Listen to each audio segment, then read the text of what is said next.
واحد زي الاستاذ احمد الخضري الصحفي الزملكاوي يعترض على الغاء الهدف بتاع الزمالك في الاهلي.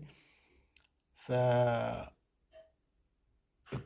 ليه مع بيراميدز قال لك اوفسايد صريح 100% واضحه ومش محتاجه و مع ان يعني 500 واحد 500 الف واحد قالوا ان الكرة جول، ووصلت الزمالك الالغاء ده، وصل الزمالك ضربات جزاء وكسبوا ولعبوا قدام الاهلي في النهائي.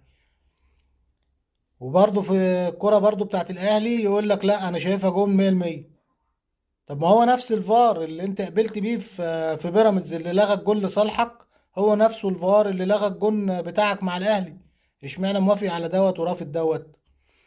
الناس اللي بتطلع في الاعلام من الصحفيين، وخصوصا واحد زي احمد الخضر اللي له رواد وليه متابعين، وبرنامجه على اليوتيوب كمان مع